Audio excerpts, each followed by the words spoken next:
Bleeding purple and gold. From the heart of Los Angeles, this is the LakersNation.com podcast with your host, Trevor Lane. Hey everybody, welcome to the show. As always, we are powered by CLNS Media and LakersNation.com, your one-stop shop for all things Lakers. The NBA Finals are almost set. We just watched the Cleveland Cavaliers take out the Boston Celtics in Game 7. The Golden State Warriors and Houston Rockets will be heading into Game 7 tomorrow night. Well, most likely tonight. By the time most of you are listening to this, it'll be on Monday. But the NBA Finals will have the Cavs in them. We're going to be talking a little bit about that. We're also going to talk about NBA draft prospects, some players the Lakers could be looking at 25, and then we'll wrap things up by taking some fan questions. To help me get through all this, I brought in Hannah Kulik of LakersNation.com. Hannah, thanks so much for hopping on once again. Yes, of course. Thank you so much for having me. It was a very exciting night. I'm still kind of trying to get over that Game 7 Boston and Cavs. It was an exciting game. Yeah, give me your take on that one. What'd you think of that game and the outcome? I mean, are we okay with the Cavs winning, or where are we at? You know, it is so weird because it's hard to root for the Cavs because, I don't know, LeBron James, for me, sometimes I feel like people are always saying he's the best. And obviously after this, I have to admit he's the best player in the league.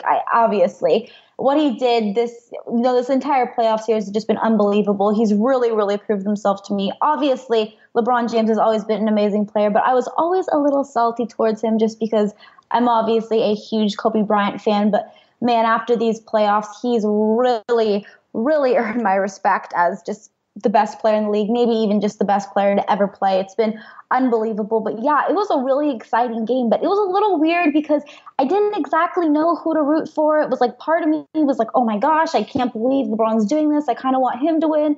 But then I don't really want to root for the Celtics, but I also really like Jason Tatum. So it was kind of a weird one, but it was an exciting matchup, nonetheless. What do you think about it? I mean, it was a tough spot for Lakers fans to be in. You can't root for the Boston Celtics. You just can't. I mean, that's the Lakers' biggest rivalry over the years. The bad blood between these two teams has been going on now for decades. So you can't really root for them, but at the same time, the Cavs with LeBron, there was that kind of Kobe versus LeBron thing for so long, and that still kind of exists. And plus, there's LeBron heading into free agency. I mean, the Lakers are going to try to sign him. They would like to sign him, and you'd have to think that their odds of signing him would be better if the Cavs bowed out early. If they didn't make it to the finals, then he'd be maybe more likely to leave. So then you don't really want to see them do well either. So, I mean, I guess depending on how you look at it, it's either a glass is half empty or half full type situation where you either say, hey, at least the Celtics lost, or you can be bummed that the Cavs won, and maybe that makes LeBron less likely to leave. Maybe that makes LeBron's legacy that much greater, and it puts Kobe's at risk or something like that. I don't really personally buy into all that, but for the Laker fan base, I can understand why this was such a tough series to watch and a tough one to really figure out who to pull for. Yeah, and what's so funny is just after all of the drama for these playoffs, it's probably going to come down to the Cavs and Golden State Warriors again. So it's funny. You just never know. But I'm excited for tomorrow night's game. And I guess for majority of you guys listening, it'll be tonight's game. But that'll be an exciting one too. But yeah, these playoffs, man, have been pretty crazy. So you have Golden State getting through then? It's hard to kind of root against Golden State. Again, it's kind of one of those tricky situations because I don't really like Houston all that much just because I'm still, I don't know, I'm not the biggest James Harden fan. D'Antoni kind of, still stings a little bit with me. So it's kind of hard to root for Houston. And it's really hard to root against Golden State. I know right now a lot of people are hoping that Golden State doesn't win and are really rooting for Houston. But I don't know. It's pretty hard to, root against Steph Curry and Klay Thompson and Kevin Durant. It's definitely going to be an interesting matchup, but at the end of the day, I think it's going to come down to Golden State and Cavs. So you would consider yourself like almost kind of a quasi Golden State Warriors fan then, based on what you're saying here. Okay, well, here's my thing. I was always the biggest Golden State Warriors fan. They were always my second favorite team, even before they were ever making the playoffs, anything like that. I loved the Golden State Warriors. But then when they got Kevin Durant, I got a little bit like, it just was a little annoying because they just had so many players, and a part of me didn't really like that. I always kind of liked it a little bit better when it was just more Steph and Klay and Draymond and that whole team and stuff. And just adding Kevin Durant just seemed a little bit unfair to me. I don't know. It just kind of took away a little bit of like the underdog status of them that they had in the beginning. So, but yeah, I'm a Golden State Warrior fan.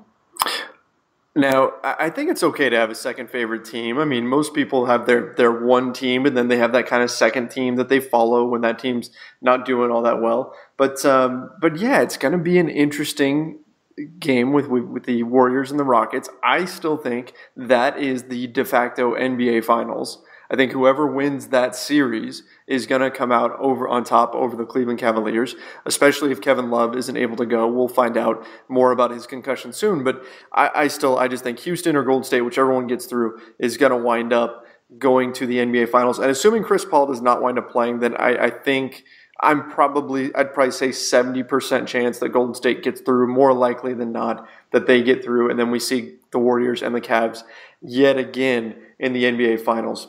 Well, let's talk a little bit Lakers, and let's get into the NBA draft, because it's coming up. It's sneaking up on us. The draft is, it's less than a month away now. And the Lakers they don't hold one of the top picks. They don't have a lottery pick this year because of the Steve Nash trade. They finally have to convey their pick to the Philadelphia 76ers, and that's 10th overall. But they do have the Cleveland Cavaliers 25th overall pick, and they got that in the Larry Nance Jr. and Jordan Clarkson trade, which, by the way, kind of cool that Nance and Clarkson are able to get to the NBA Finals. It's always great to see them succeed. But there was a rumor that came out before we even get to the 25th pick that the Lakers are interested, or at least are big fans of, Luka Doncic. And Doncic is expected to go really high. I mean, I'm seeing most places have him listed as at second overall. A lot of places say that he's going to go second behind Ayton. But the Lakers are supposed to be big fans of his. What do you think about this? Should the Lakers consider trading up and trying to get him? Okay, well, here's the thing. Obviously, Luka's going to be a top 5 pick. He's coming off of a EuroLeague title run with Real Madrid, and he was named the youngest league MVP and Final Four MVP in EuroLeague history. He's easily, like you said, the most decorated prospect in the 2018 NBA draft. He would obviously be a great fit for Los Angeles, but Lakers front office is really willing to part ways with a handful of assets for that top 5 pick. I don't think there's any way they're going to get him, and I don't know if it's even, necessarily a great idea to get rid of some picks. I know there's a few rumors out there that said that we can possibly do a sign and trade with a team like the Dallas Mavericks, and we would probably sign obviously Julius Randle and then trade Julius for the top 5 pick. But I don't know if Mavericks are going to even want to get rid of their top 5 pick for just for Julius, but it's definitely going to be interesting to see. He's a really good player. I don't think it's going to be necessarily possible to happen. I don't think it should be our top priority going into this offseason, but you never know. Yeah, I mean, the Mavs, I would say they would be really unlikely to do that because they have the cap space to sign Julius outright if they decide to. Now, of course, the Lakers can match because he'll be a restricted free agent, so maybe that would be their way out of that whole situation, but yeah, I mean, most likely the Mavs aren't going to be parting with a top pick for a guy that they can just sign outright unless they were getting some major incentive. And don't forget, I mean, Randall, his free agency doesn't start until July 1st, so the Mavs would, in theory, have to draft somebody for the Lakers and then wait over a week to actually complete the trade or the sign and trade. And in fact, it couldn't even be official until, let's see, it would be, I want to say July 8th before they could actually make that. No, wait, July 6th. They could do it by July 6th if they were able to put pen to paper right away at the earliest possible date. So that would be tough to do as well. So there's a lot going on there, a lot of things that would make me think that probably doesn't happen with the Mavs. But in any event, Luka Doncic, I mean, interesting prospect. He seems like he'd be a good fit with Lonzo Ball. He's got the versatility the Lakers are looking for. We know that they are really, really big on finding two-way players, guys who can make an impact on both ends of the floor, can play a variety of roles, switch in and out of different positions quite a bit. So he would fit in that sense, but man, you would have to give up so much in order to get, say, the second pick in the draft, which is probably what you need in order to guarantee that you're going to get him. Assuming the Suns end up going with Ayton. So you're talking about trading probably, I mean, Brandon Ingram plus something? Maybe just Brandon Ingram. I don't even know what the Kings would be looking for. I don't know if Lonzo Ball quite gets it done to get to the second overall pick because how many teams want to deal with his dad and all that kind of stuff. Kyle Kuzma, I don't know if he's enough to get it done.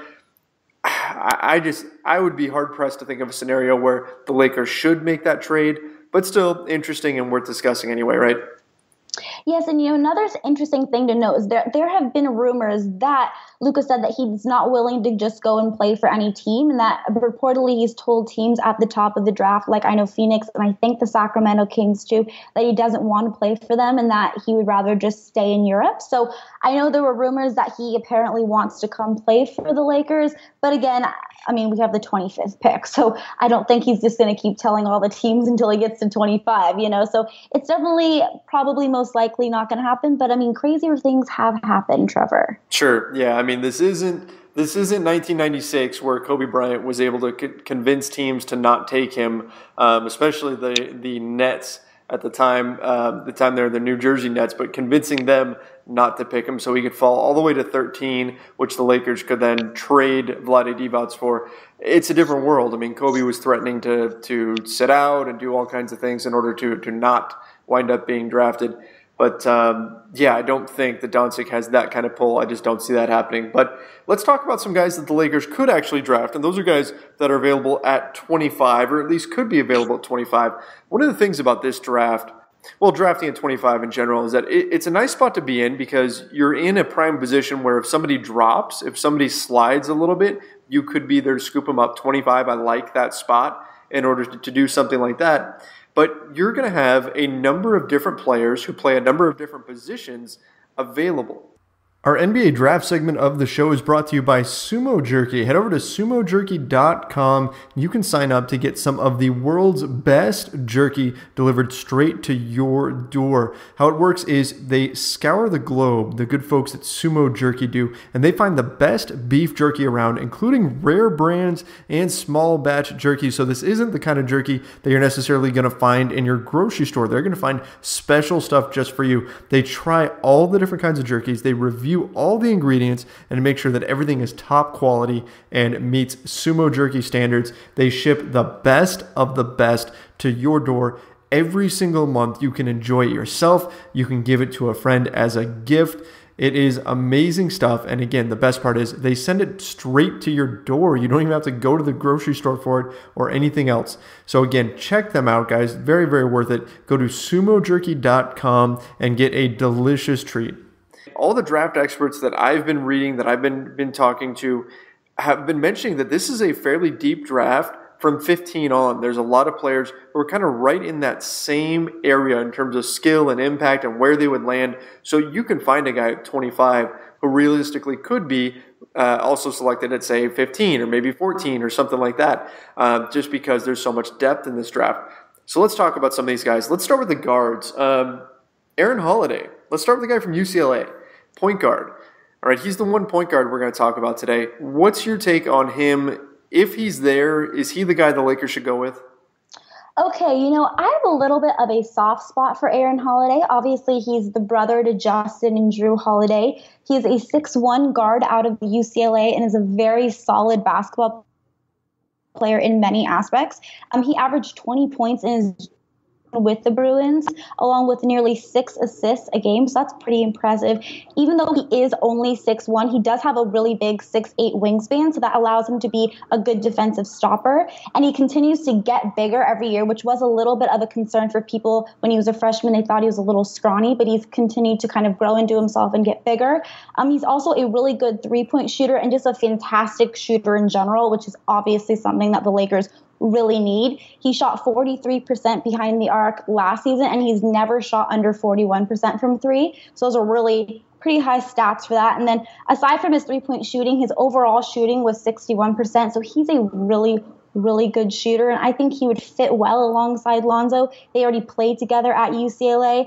And when you look at what the Lakers need, one of their biggest needs is a solid shooter and backup point guard, and Holiday definitely fits this mold. So I really like Aaron Holiday. I think he's a really good prospect for the Lakers, so he could definitely be one that the Lakers could be looking to pick up with their 25th pick for sure. Agree with everything you said there. He is near the very top of my list of guys that I am realistically hopeful the Lakers could get. I suspect he probably doesn't last until 25, but I mean, it's not like Luka Doncic or anybody like that where he's definitely not going to be there. It could be possible for Holiday to be there, and I think that would be a really, really nice fit. The one concern, his size. He's 6'1". The Lakers like to switch a lot on defense, and so Lonzo Ball being a bigger guard helps a lot with that. Obviously, Tyler Ennis struggled a little bit there. I mean, if you have Lonzo Ball switch onto a small forward, Lonzo's already 6'6", so it's not that big of a deal. And that can be a really nice benefit or luxury to have for your defense. So the fact that Holiday is just 6'1", so he's going to be a smaller guard out there, is that a concern, or do you think his wingspan mitigates that? Well, yeah, I mean, I do understand that the Lakers do kind of like to play a little bit with like the 6'5" to 6'9" guys and have all those kind of guys out there. For me personally, though, I just think if Aaron Holiday is available, just with his skill set, you just can't pass up on him. And I think he does have that 6'8" wingspan. And again, playing with Lonzo Ball, who is a bigger point guard, I'm not too concerned with it. Again, I just think if you're looking, especially for me, I'm the kind of person that when you get to the 25th pick, I kind of just want to look at the best player available. And if Aaron Holiday is there, I think he probably is the best player available at that point. So I'm not concerned with his size. I think he's a really good player. And again, his shooting is something that would be a great addition to this team, which we really, really just need good shooters.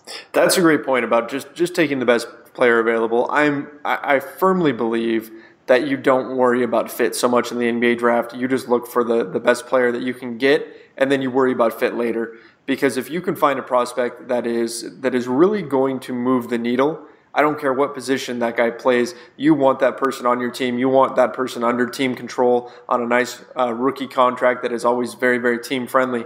So I agree with you. You take the guy that you think is the best player. Don't worry so much about fit.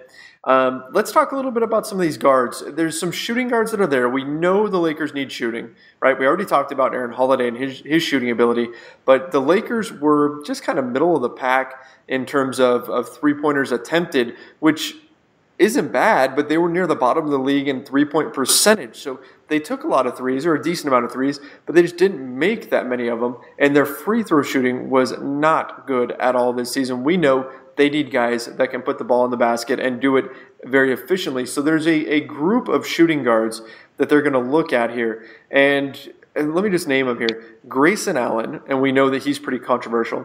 We've got Kevin Huerter. You've got Dante DiVincenzo and Bruce Brown. Some intriguing names there. Is there anybody that stands out to you, or any one particular guy that you want to talk about?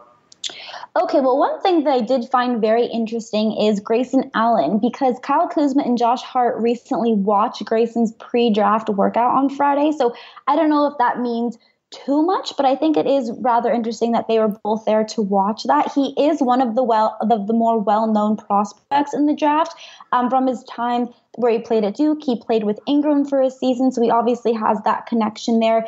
He's obviously a very athletic player and is a very great shooter. He provides a lot of energy and firepower that I think the Lakers could really benefit from. I know that there is some controversy surrounding him. I think some people find him a little bit overly aggressive. I think he was actually accused of tripping a player at Virginia Tech this past season. Yeah, personally, I don't really mind that. I think the Lakers could use someone who's like tough like him, so I don't really. It's not a big concern to me. It is interesting though to me to point out that the Lakers, out of all the players they have brought in, that Kuzma and Hart were there to watch him work out. So that might be something that maybe they're a little bit more interested in him again, and also just having the tie with Brandon Ingram. And then another one that I think is interesting. Let me see here. I think, oh my gosh, I'm totally going to botch this name, but Dante DiVincenzo, because he's a former Villanova teammate for Josh Hart, which I already think is a huge positive right now. I think Dante is an impressive combo guard. He's 6'5", and he has the playmaking ability to be backup point guard, but also enough scoring and size to really play off the ball as well. He's super athletic. He can get to the basket. He's a good passer. He can finish above the rim, and he's a great shot blocker. I think he averaged 13 points last year, 4.8 rebounds, and 3.5 assists a game as a sophomore. And another really interesting thing, which this really stands out to me, is he also scored in double figures in 4 of the 6 NCAA tournament games. 31 points behind 5 for 7, shooting from deep to lead Villanova against in the win against Michigan in the championship. So I think that right there just speaks volumes. Obviously, we saw with Josh Hart all of his experience with Villanova and going to the championship and playing so deep in the NCAA really let him have an advantage and really kind of, in my opinion, made him more NBA ready than a lot of these other rookies. So he's another one that I think the Lakers should definitely pay close attention to. What do you think, though, Trevor? Yeah, I mean, the whole Grayson Allen thing, I mean, this is a guy who really should have come out for the NBA draft 2 years ago. That was when he was having his best season at Duke. He was projected to be, as I recall, this is off the top of my head, he was projected to be drafted somewhere around 10th, maybe a little bit later, and he decided not to come out, and it was a bit of an uproar. He decided to stay at Duke instead, and he ended up staying 4 years. And that certainly probably hurt his draft stock. I mean, I can't see him getting drafted as early as he would have if he had come out a few seasons ago, but interesting player nonetheless. I don't know if I'd necessarily call him tough. He can be, I guess, but he's got a reputation. There's some players who really don't like him. A lot of fans who don't like him aren't fans of his. But the bottom line is he is still a skilled player, and he's somebody the Lakers are definitely going to take a look at. Kevin Huerter out of Maryland, Dante DiVincenzo, and then you've got Bruce Brown. I think that the thing that's interesting about all these guys is that they're shooters, but that they're not just shooters. And that's so important in today's NBA. These are guys who, if somebody closes out on them, they can put the ball on the floor and they can create. And to varying degrees, some are better than others, but that is so crucial in the modern NBA that you have guys that can make a smart play with the basketball. You can't be one-dimensional anymore. You can't be the guy who just spots up from outside.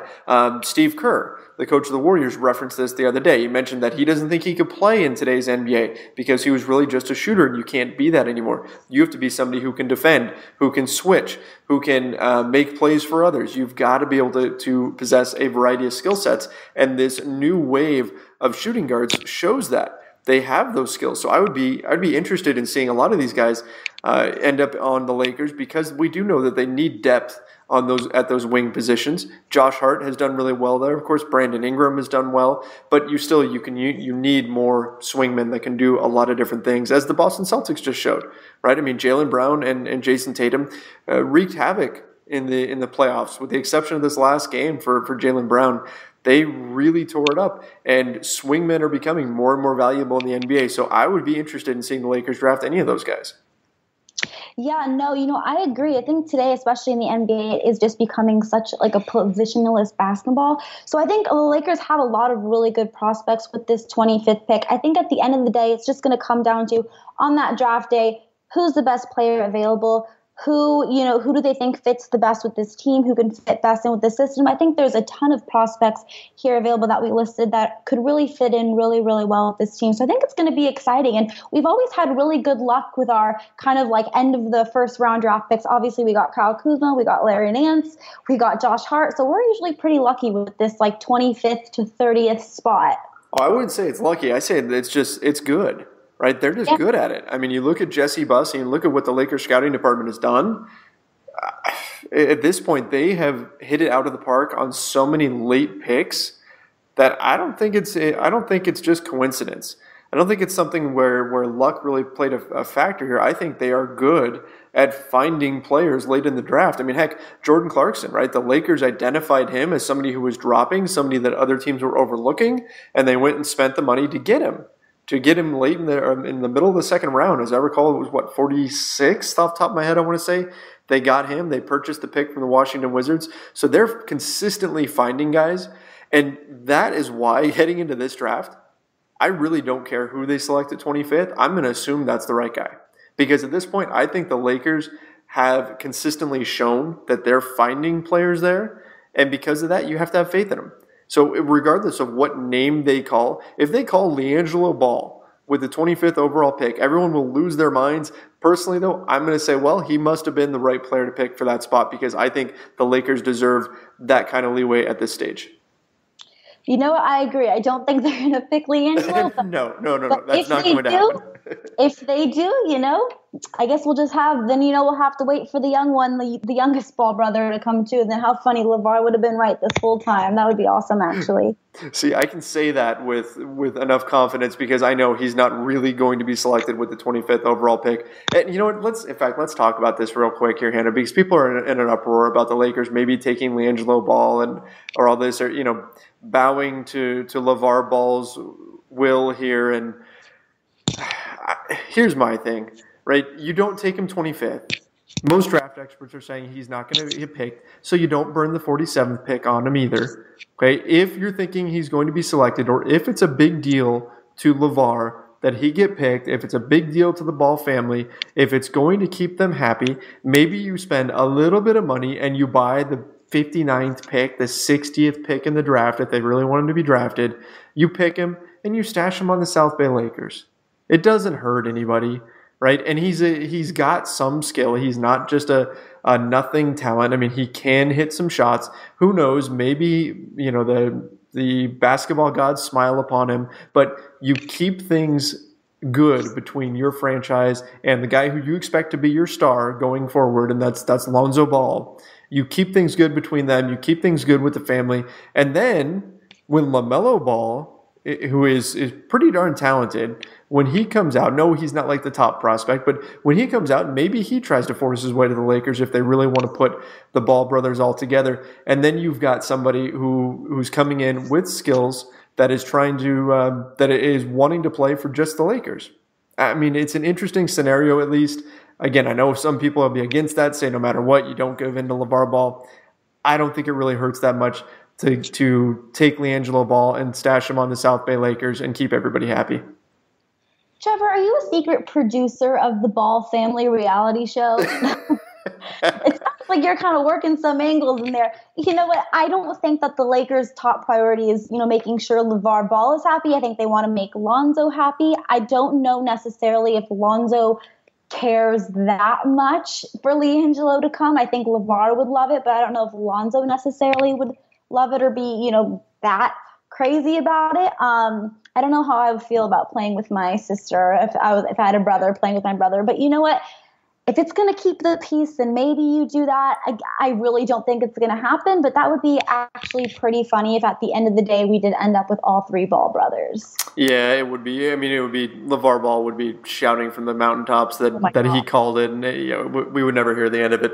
But in any event, let's go back here to our draft prospects because there's one other guy that the Lakers are actually rumored to have told they will take him if he's there with the 25th overall pick.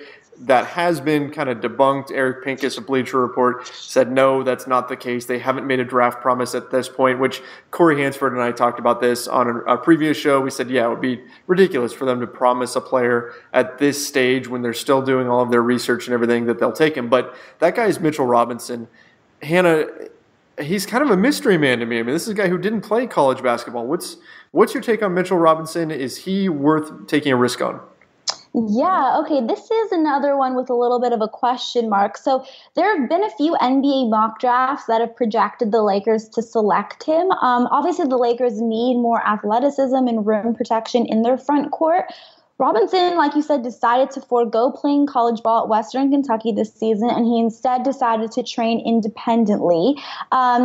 He was a huge five-star recruit coming out of high school, but teams are a little hesitant because he didn't play any college ball. That's just not a very traditional kind of weird thing to do. But I mean, physically, Robinson is a very gifted prospect. He has an impressive length and athleticism and shot blocking instincts, but I think he's a long way from contributing. And the fact that he elected not to play college basketball this season, I don't think is going to help his NBA readiness. But at some point in the draft, I mean, maybe the Lakers want to take that risk again. Maybe, I trust our front office. I mean, we've had really good, I don't want to say luck. I know you don't like that word, but we've been really good at picking that, 25th pick. So maybe they see something in him and they're willing to take that risk. It would definitely be a risk, though. Well, I mean, it's kind of a Lakers move to take a guy like this. I mean, the Lakers took Kobe Bryant coming out of high school, or they didn't draft him, but they traded for him coming out of high school, and then Andrew Bynum, they took him as well, and both those worked out pretty darn well. Mitchell Robinson, interesting, kind of got in a little bit of trouble at Western Kentucky, and then he wound up not playing during the season. But he was one of the top center prospects coming out of high school. He blocked shots like crazy. And if you're trying to compare him to anybody, Tyson Chandler, like a younger Tyson Chandler is what a lot of people talk about him being similar to. I mean, he can run the floor. He can get out. He finishes above the rim. If you've gone on YouTube and you've seen the highlight reels of this guy's dunks, they are impressive. For a big guy, he really gets up and can throw the ball down, so you could see some exciting fast break opportunities with Lonzo Ball. Are the Lakers targeting a center? Are centers as valuable in today's NBA? I mean, he's more of a true center. I don't know. I mean, you look at the success Clint Capella has had, and you could see Mitchell Robinson maybe someday being something like that, but he's so green. He's so green. He needs so much work. It's going to take a while for him to really pay off. So I don't know. I don't know if he's the guy they're going to take a risk on or not. But if they do, I mean, you're going to, at the very least, you're going to see some highlight reel dunks out of him. That's for sure. Well, here's the thing with me, too. Another thing why I don't really think it makes a ton of sense is because we have Thomas Bryant and Zubac. And it's like, do we really want to get another young center, or do we want to, just continue to try to develop Thomas Bryant and Zubac, or we've completely given up hope with them? That's where there's still a little bit more of a question mark. I don't know if we want to have like 3 super young centers just kind of, not really NBA ready yet. But you just never know. Maybe Mitchell Robinson will be the steal of the draft. Yeah, I would suspect that if Robinson ends up getting selected, he would end up spending a lot of time with the South Bay Lakers. So maybe there isn't too much of a logjam. But you're right. That would be a lot of young bigs to develop. And I mean, maybe him getting selected could mean Zubac isn't coming back. I mean, that's possible. And it's the same thing with Aaron Holiday. You select Aaron Holiday, and what does that mean for Isaiah Thomas? Does that mean the Lakers are no longer in the running for a backup point guard, or what happens there? So there's a domino effect to all these, certainly. But yeah, I mean, he's an interesting prospect at the very least, and a guy where if the Lakers take him, we're just going to have to trust their front office that he's not as big of a risk as he seems on paper. Anyway, Hannah, you took to Twitter and you asked fans if there was anything that they wanted us to talk about on today's show. So why don't we dive into those? What were some of those responses that you got? We'll close out here, get a few questions from our mailbag. Okay, yeah, so I think this was the most responses I've ever gotten to asking you guys for questions. You guys sent so many questions. So unfortunately, we're not going to be able to get to most of them. But thank you guys so much for sending your questions. Maybe we'll try to save them for another previous show. But I'm going to pick a few that we haven't maybe talked about. A lot of them were kind of, the similar, like who do you want, Paul George or LeBron James, blah, blah, blah. But still really great questions. But this first one that let's tackle is from @DavidLoya51, and he asked, would you be hesitant to sign LeBron based on his age? What do you think, Trevor? Okay, so I totally get this question. I understand why Lakers fans would be hesitant to sign an older player because of what happened with Steve Nash. The Lakers signed Steve Nash, or traded for Steve Nash with the Phoenix Suns when he was 38 years old. He looked great the season that they traded for him. And at the conclusion of the final season with the Suns, he was solid. He was slowing down a bit, but he still looked like Steve Nash. And then when he got to the Lakers, the wheels fell off. He was hurt all the time. He barely played. The Lakers are still paying for it by giving the 10th overall pick this year to the 76ers. So I get the hesitation. LeBron obviously is 33, getting up there in years. But you know what? This guy just dragged a pretty darn weak Cavaliers squad to the Eastern Conference Finals. He's still the best player in the league. I understand the hesitation, but he's still LeBron James. You sign him. You absolutely sign him. If he's willing to come to LA, you just say thank you, right? You hand him the contract right then and there. Get his name on the dotted line. Done deal. I don't care how old he is right now. You sign him that contract.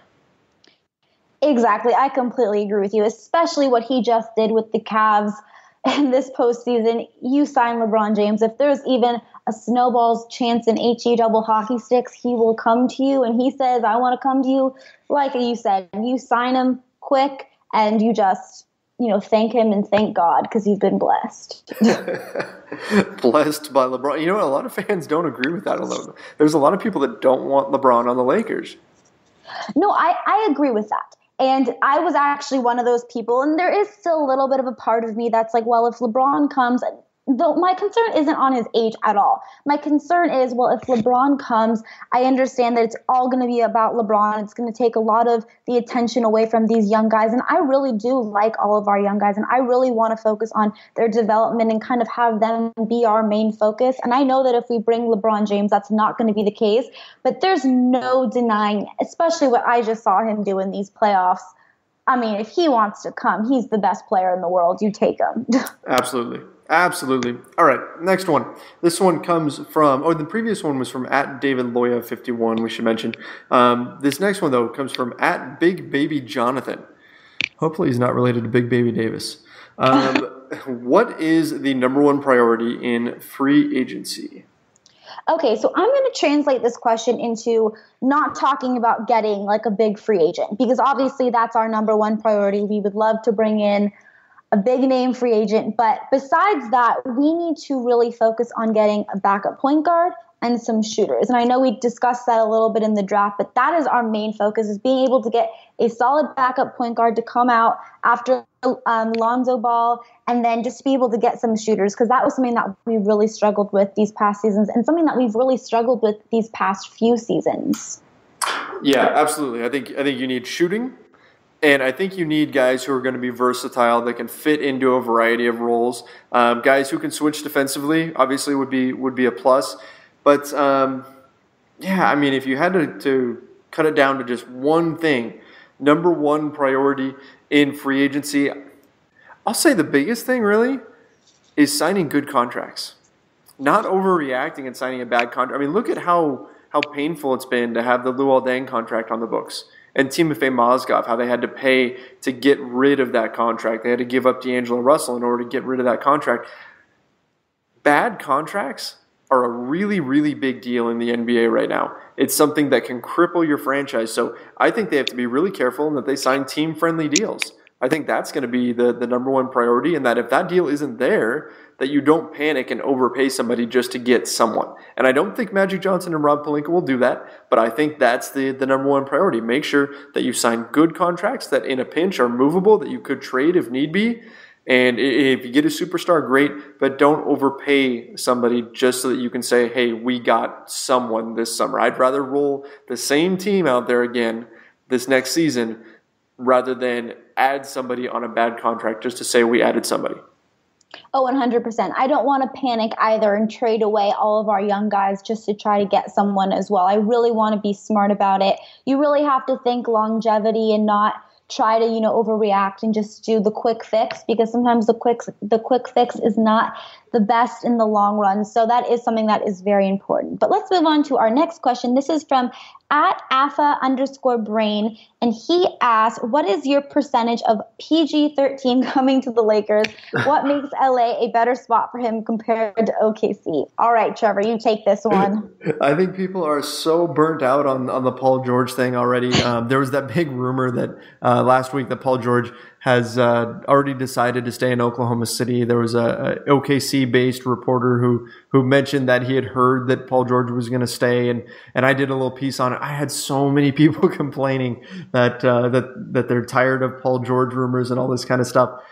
I can't wait till July 1st till we can start digging into some real stuff with him. But percentage of him coming to the Lakers, it's so back and forth. I'm going to say 60-40. I'm going to stay optimistic. I'm going to say 60% chance he comes to the Lakers. And you know what? Alan Sliwa from ESPN LA 710 was on here a few weeks ago, and he made a really great point. He said, you know what? Paul George was pushing to come to the Lakers last summer before Brandon Ingram broke out, before he had that month. I'm going to say it was February, either February or March, where he put up like 18, 5 and 5.